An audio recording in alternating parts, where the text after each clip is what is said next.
तो प्लीज आप लोग प्यार आशीर्वाद ऐसे ही देते रहिए। और हम लोग चाहते हैं कि जब भी हम लोग जहाँ पे भी हैं आप लोगों को कुछ ना कुछ मनोरंजन कराते रहे, कुछ ना कुछ दिखाते रहे, क्योंकि हमारी ऑडियंस जो अभी मुझे जो सम्मान और मोहब्बत दे रही है क्या बताएं, मेरा दिल गदगद हो गया है। और आप लोग यहीं प्यार दे बोलो तो यार पक्का भोजपुरी में हमें तरफा राज करो, एमें नो डाउट बढ़ुए।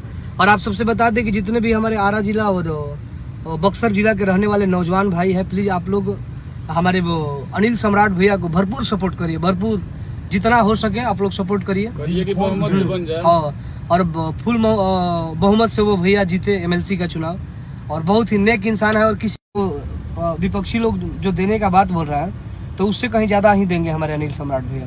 तो आप लोग प्लीज़ अनिल सम्राट भैया को भरपूर सपोर्ट करिए, सोशल मीडिया से लेके हर मीडिया से लेके हर नौजवानों और जितने भी हमारे वो गार्जियन लोग जीते हुए वार्ड से हैं सब लोग को समझाइए। और अनिल सम्राट और हम हमेशा चाहेंगे कि वो